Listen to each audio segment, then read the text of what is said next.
Good afternoon. I'm Craig Hugert, and we are going to begin with some housekeeping and introduction. I know you're all busy people, so I'll get to the content quickly. First, please let me know if you can hear my voice and see me by clicking the Raise Hand button. It's that button up in the menu bar that obviously looks like a person with a hand.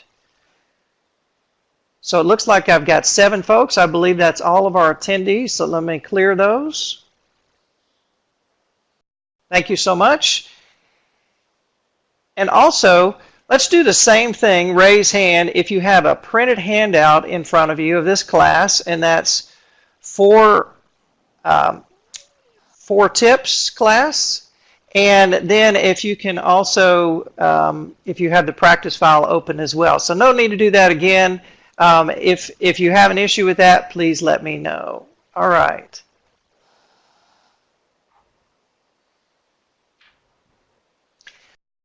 So I plan to record this session, and once again, please raise your hand if you're okay with me recording this session.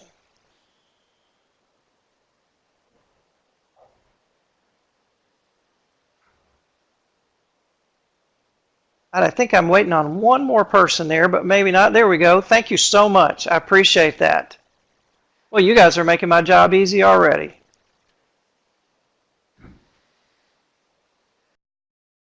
So to help everyone, I'm going to go ahead and mute your mics. At some point, I may unmute them to let you share feedback verbally, but primarily we're going to interact just with chat. So I'm going to go ahead and mute your mic. So give me just a minute to do that.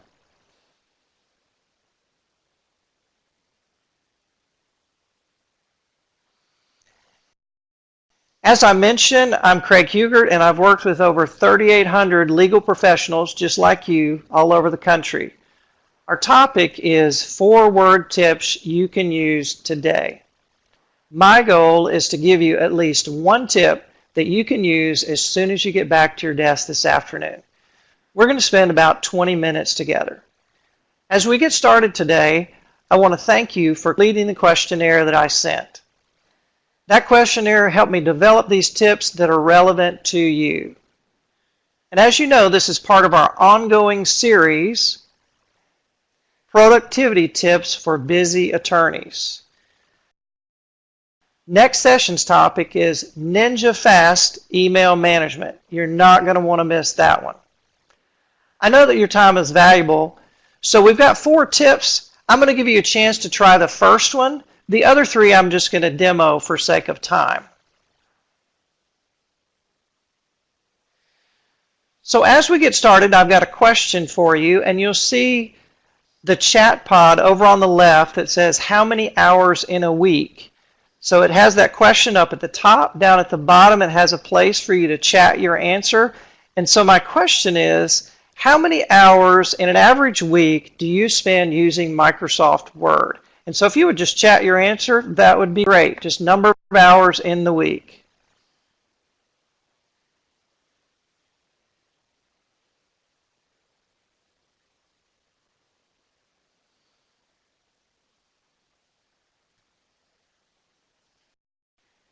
So Jim, it looks like you're the winner, followed closely by Karen. Looks like all of you spend a lot of time in Word. So I think these tips are going to be especially helpful. Thank you all for your response.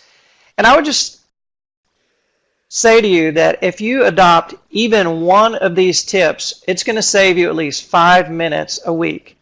So think how much time you can save over the course of a year, even if it's just 5 minutes a week. So think about that. So with that, I'm going to switch over to the demo, and we're going to jump into the first tip.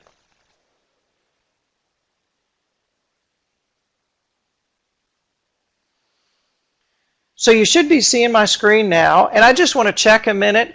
Is the zoom level okay on this document? If you'll just type in the chat pod just a yes or a no, or make it bigger, whatever. Just type something in there so I'll know that this is okay.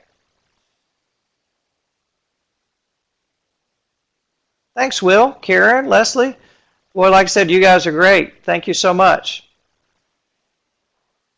All right, so tip number 1, and you can follow along on the screen, and I've also got the step-by-step instructions for you on your handout. So tip number 1 is fix word nuisances on the fly by pressing Control-Z or clicking the undo button. So you might ask, what is a word nuisance? Well, technically, most of them are called either autocorrect or auto-format. But what it is when Word does something and it's trying to be helpful, but maybe it's not.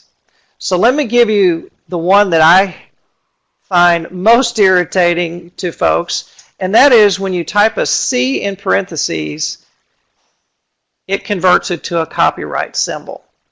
Now there's a whole bunch of different ways to fix this.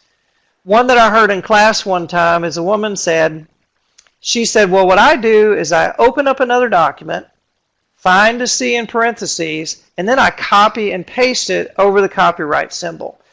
Now, although I applaud her for finding a way to get her job done, that's not likely the most efficient way.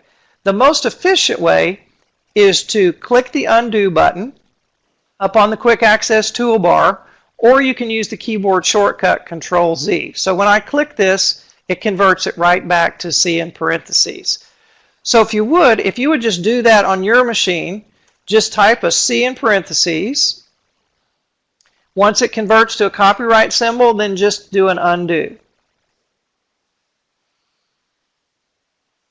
So I see some folks typing here. And so if you just let me know when you're done, just give me a done in there, that'd be great.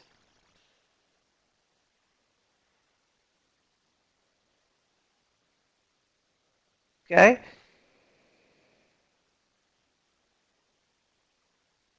Now, Karen, you said C. Did that mean, is that C is in Spanish for yes, or were you having an issue? If you do have something, let me know. Okay. All right. Thank you, Karen. Appreciate that. Let me give you a couple of other word nuisances. If I type 1ST, in our world, we hate that. We want it not to be superscripted. So if I do an undo, it fixes that right away. And another one you may see in letters, if you do CC colon and capitalize that. All right, Jim, I see where you suggested that I zoom in a bit more. Let me do that for you. Hold on just a minute. Jim, is that okay?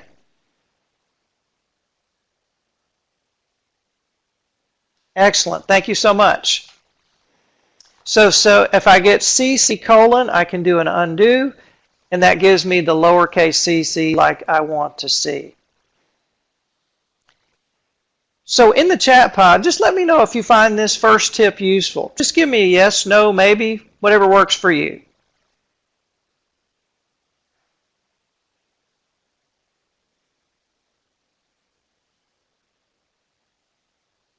Thanks for the feedback, all of you. I sure do appreciate that.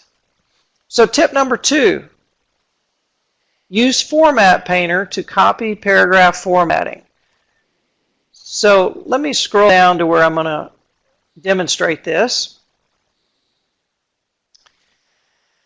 So what is the Format Painter? Some of you probably use it every day. Some of you may not have even heard of it. Maybe some of you are somewhere in between. But the Format Painter is a tool where you can copy and paste formatting from one thing to another, like one paragraph to another. So the Format Painter is located on the Home tab in the clipboard group. That's the button, the Format Painter. So it doesn't copy and paste text, it copies and pastes formatting. So you can see in your handout, the first step is to turn on your formatting marks by clicking the Show Hide button or the Paragraph button on the Home tab. Now remember, I'm just demoing this one, but let me show you. If you don't have those marks on, either in class or in the real world, that's how you toggle them with that button. So step number 2 is to select the paragraph mark of the source paragraph.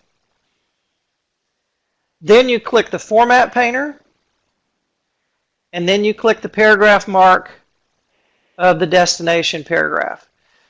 So as you can see, these two paragraphs are formatted identically now. So just imagine you're working late at night, your secretary's not there, and all you got to do before you go home is insert paragraph 12.8 after paragraph 12.7. And you don't know how to do it, and you don't want your secretary fussing at you because you did it wrong, this is a way to do it. You just follow these steps right here on your sheet. So what questions do you have for me on this tip? Just put that in the chat pod. So Jim has a great question. Can you do more than one reformatting? Absolutely, and that's part of the power of this tip. So let me show how that works. It's the exact same steps with one difference. And the difference is you double click the format painter. So notice I've got my source paragraph selected, double click format painter, and then in each subsequent paragraph that you click in, it copies the paragraph formatting. And so when you're doing that, you can just keep going as long as you want. It's probably difficult to see on the screen, but if you notice, I have a paintbrush attached to my pointer there.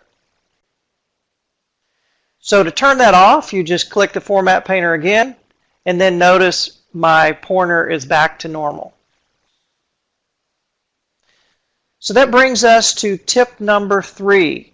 Create abbreviations for short phrases with autocorrect. So I've got a short video that I want to show you to give you some examples of how you might use this.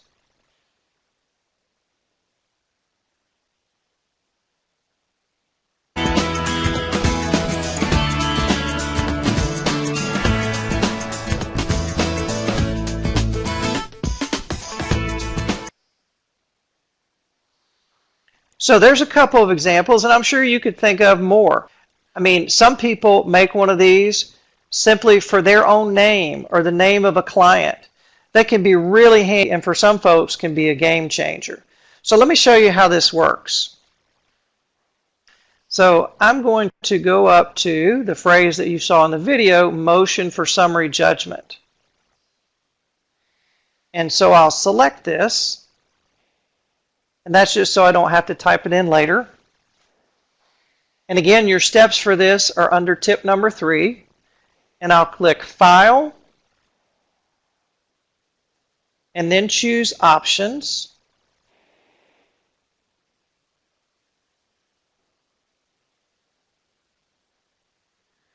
And then click on Proofing, and then choose Autocorrect Options. So you see I've got my text in here. It's going to expand to motion for summary judgment. And my abbreviation is going to be MOSJ. And then I'll just click Add and click OK. And then I click OK one more time. And let me fix that. Hold on a second.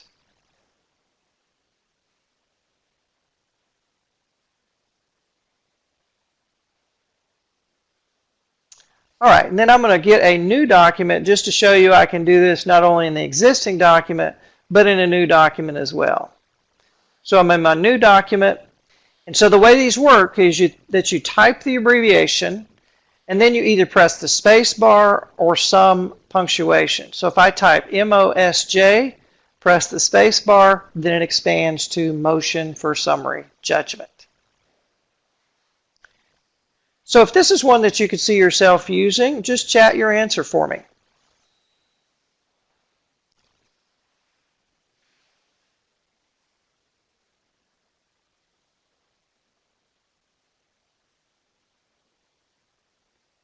Well, thanks. I appreciate all your feedback. It's nice to get good feedback. Excellent. So I'm going to go back to my other file. And now we're going to talk about tip number 4. Build a library of paragraphs using quick parts. So imagine for a minute that you have a library of 30, 40 or more standard paragraphs. That could be definitions or other things like that. And instead of having to go find a document for that perfect paragraph, you've got your own personal library of quick parts, of standard paragraphs. That's what this tip is all about. So you've got the steps there. You select the text you would like to use. And in this case, I'm not going to use a paragraph, although that you could. I'm going to use this Smart Art graphic up here. This is one that is commonly used. It's the product life cycle. So if you were doing some consulting, you might do this. So I'm just going to select it. And if you're not familiar with SmartArt, it's a super feature, makes you look really good, because I just took a bulleted list, you can see over here on the right, and then in a few simple steps it created this SmartArt graphic. But I'm going to go back to our tip and just create a quick part from this. So you just click on the Insert tab, go to Quick Parts, and choose Save Selection to Quick Part Gallery. So you just give it a name. So I'm going to call this one Product Life Cycle, and click OK. And now if I go to my other document, go to my Insert tab, go to Quick Parts, and put that in there right away. So one additional tip I'll give you on this is that to make it even more convenient, you can add this to your Quick Access toolbar. So my Quick Access toolbar is up here in the upper left, and so if I right click and choose Add to Quick Access Toolbar, then wherever I am in Word, right here. And give me just a second, I saw a chat message pop up. So Jim said, why did it change color? That's a great question. This is my work machine, and so we have certain templates for work, and so this template that is in the new document is different from my existing document. So that's the reason it changed color. Do you need more on that, Jim, or is that enough?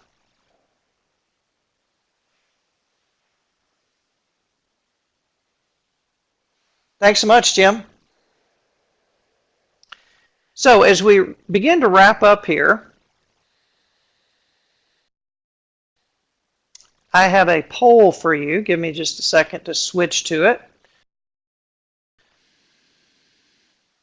So here's our poll, and what I would ask you to do is let me know your answer by simply clicking the radio button as to the number of tips that you found useful.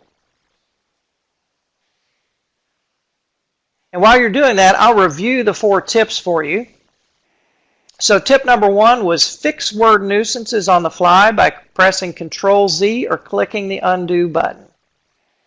Tip number 2 was use Format Painter to copy paragraph formatting. Tip number 3 was create abbreviations for short phrases with autocorrect. And tip number 4 was build a library of paragraphs using Quick Parts. So let's see, I believe we have 7 votes, so let me show you those results. All right, so you should be seeing the poll now.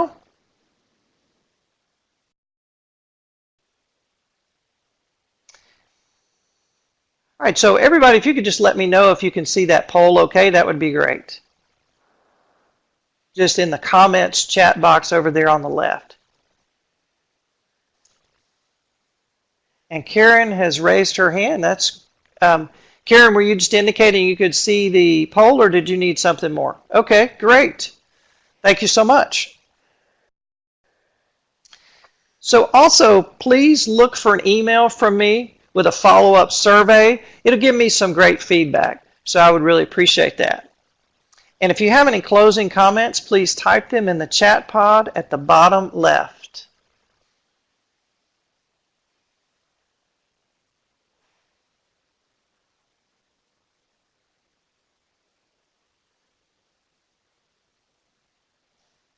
Well, that's a wrap. I look forward to working with you again next time.